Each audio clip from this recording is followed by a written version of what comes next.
Welcome back to the Ashwa podcast. Today we are gonna continue to, shall we say, expose spiritual lies. In the last episode we spoke about how the phenomena of starseeds is a lie. And today I want to speak about how I believe the Akashic Records to be a lie. You see, for many years, the Akashic Records has been described as a library in a higher dimension that you can access, and when you manage to access it, you will be able to read information about any point in time you would like to. And I remember having my own spiritual awakening, starting to read the Akashic Records, what I believe to be the Akashic Records. Then I hear people speak about this library and how to access it, and quite frankly, I think that we as humans, we are just trying to understand everything. And for us to understand higher dimensional phenomena, we do get visuals for us to understand what is happening. To me, the Akashic Records is everything and anything, and everything in existence can be translated for us humans, for us to understand that we are now working with an energy to read and get information on anything.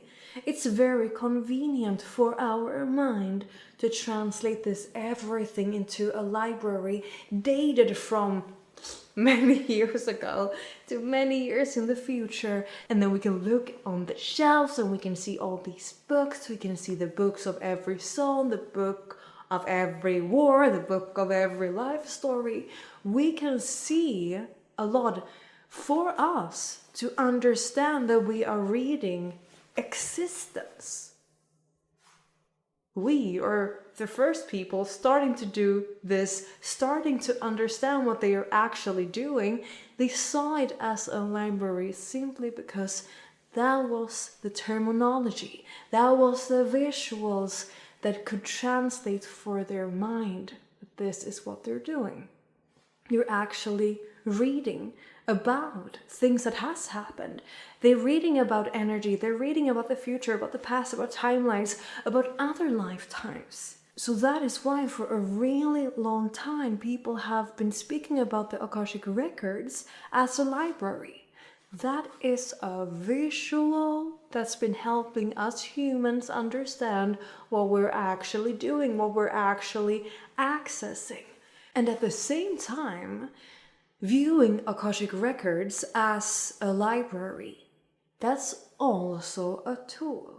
I have one specific tool that I like to use to read the Akashic Records. I have 5 tools that I sometimes guide my clients through because I believe that different tools help different people read the Akashic Records more clearly. So even though the Akashic Records is everything, we can use that visual as a method for us to sort and understand everything. And that is something that I want us to take with us today. As we start to speak about how some of the spiritual definitions of, let's say, Akashic Records, just because we realize that a concept is bigger than we've been imagining it to be, just because we realize that the Akashic Records is everything, and the library is an old way of viewing it, we don't need to dismiss the library. The library is still an amazing tool to read the Akashic Records, to get information. And if it works for you, continue with that, honey. And if you want to learn how to read the Akashic Records, maybe a guided meditation accessing the library, the Akashic Records in the shape of a library, or if you want some other suggestions and ways to start to play with Akashic Records, check out our website because I do have this little fun bundle for sale. Thank you for watching or listening to today's episode. I really hope that you have enjoyed it, and if you did, I would be really happy if you left a comment or a like. And of course, I do hope that you share this with your spiritual friend, and here are some other videos that I think that both you and your friend will like.